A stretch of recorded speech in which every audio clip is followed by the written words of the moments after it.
So students, इसके पहले वाली वीडियो में मैंने एक वीडियो जिसमें अपलोड किया था, इसमें कुछ टॉपिक जनरल टॉपिक अपलोड किया था। कुछ टॉपिक रह गए थे तो आज उसे इतने टाइम में कवर करने की कोशिश कर रही हूँ। Reproduction is defined as a biological process. Reproduction होता क्या है? एक बायोलॉजिकल प्रोसेस है जिसमें in which an organism give rise to young ones. जो भी ऑर्गेनिज्म होगा अपने जैसे ही यंग वंस को पैदा करेगा, similar to itself. The offspring grow. Offspring क्या करेगा? ग्रो करेगा, मैच्योर होगा, in term produce new offspring. Grow होगा, पहले तो जो ऑफस्प्रिंग पैदा हुआ वो ग्रो करेगा, फिर वो मैच्योर होगा और फिर वो अपने जैसे ही ऑफस्प्रिंग को फिर प्रोड्यूस करेगा। Thus there is a cycle of birth, growth and death. तो इस तरह की साइकिल चलती रहेगी, ग्रोथ, बर्थ की, ग्रोथ की और डेथ की। Reproduction enables the continuity of the species generation after generation.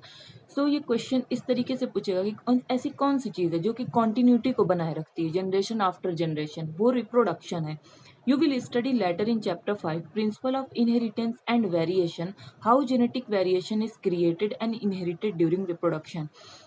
ये जो चीज़ है कि आप एक आगे वाले चैप्टर में पढ़ोगे, principle of inheritance and variation वाले चैप्टर में पढ़ोगे कि किस तरीके से जेनेटिक वेरिएशन होता है। वेरिएशन का मतलब होता है कि कोई भी है, जैसे कि हम लोग हैं, अपने माँ बाप में शायद हम मिलते भी हों मगर फिर भी हमारे अंदर कुछ ना कुछ चेंजेस हैं, तो वो होता है variation. Is created and inherited during reproduction से ही ये सारे प्रोसेस होते हैं। तो ये हम आगे वाले चैप्टर में पढ़ेंगे। उसके बाद में ये बता रहा है कि there is a large diversity in the biological world and each organism has evolved its own mechanism to multiply and produce offspring। तो ये कह रहा है कि डाइवर्सिटी बहुत है, लार्ज डाइवर्सिटी इस बायोलॉजिकल, इस दुनिया में बहुत सारी डाइवर्सिटी है हर एक ऑर्गेनिज्म की, और ये इवॉल्व हुआ है अपने खुद के मैकेनिज्म से, फिर मल्टीप्लाई हुआ है और प्रोड्यूस करता है ऑफस्प्रिंग।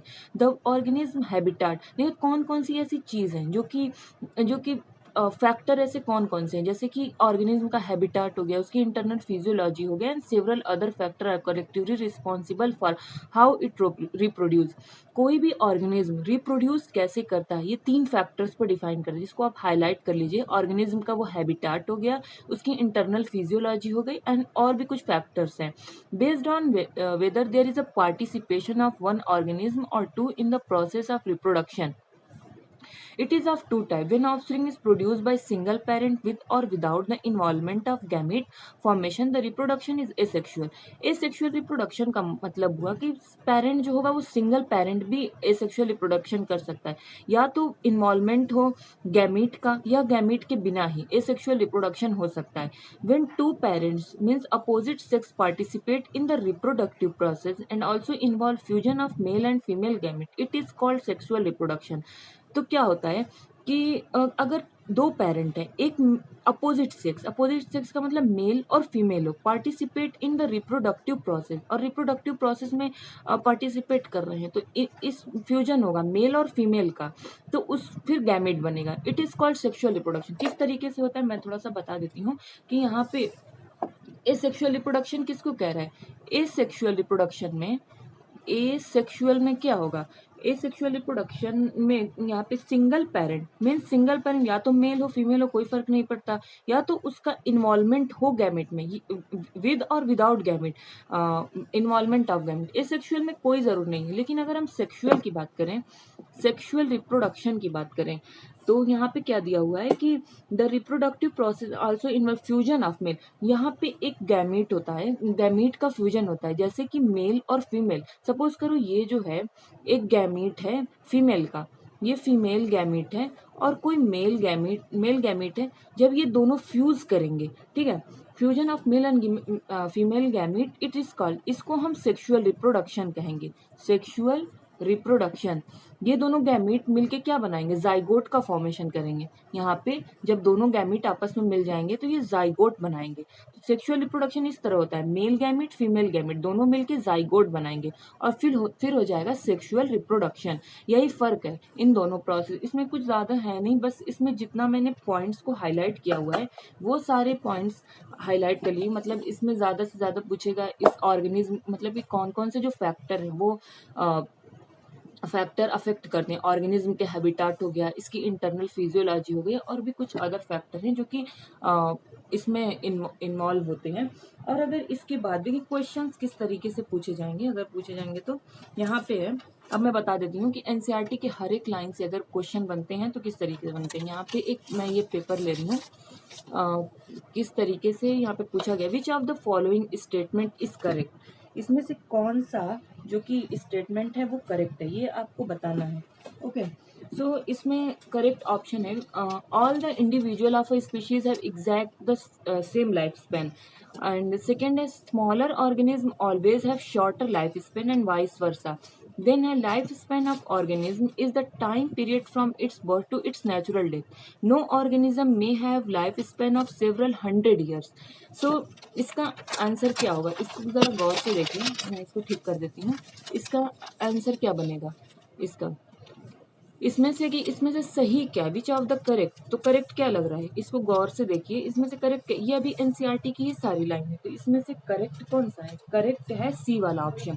कैसे करेक्ट है, क्योंकि अभी मैंने पीछे ही बताया था कि life span of organism is the time period from its birth to the natural death. क्यों, किस तरीके से एनसीईआरटी की एक एक लाइन से क्वेश्चन पूछता है, मैं दिखा देती हूँ कि एनसीईआरटी में ये कहाँ पे लिखा हुआ है। ये बिल्कुल यहीं पे लिखा हुआ है कि द, आई होप ये दिख रहा हो, the period from birth to the natural death of an organism represent its life span. यही क्वेश्चन है, क्वेश्चन के फॉर्म में अब पूछ दिया तो ऐसा लग रहा है कि पता नहीं कहाँ से आ गया। अब दूसरा क्वेश्चन है इसी तरीके से, एक और क्वेश्चन है, single cell animal are said to be immortal because, जो सिंगल सेल एनिमल होते हैं इनको इमोर्टल कहते हैं, क्यों, they grow indefinitely in size, they can tolerate any degree of change in temperature, they can reproduce their lifespan, they continue to live as their daughter cell। मतलब कि single cell का मतलब क्या हुआ कि उनका जो सेल है वो फर्दर डिवाइड नहीं कर, सिंगल सेल मतलब एक सेल होता है, इमोर्टल सब तो मर जाते हैं, लाइफ स्पैन सबका पट्टी, लेकिन जो सिंगल सेल होते हैं वो इमोर्टल क्यों कहा जाता है, क्यों, दे ग्रो ये स्पेलिंग गलत हो गई है,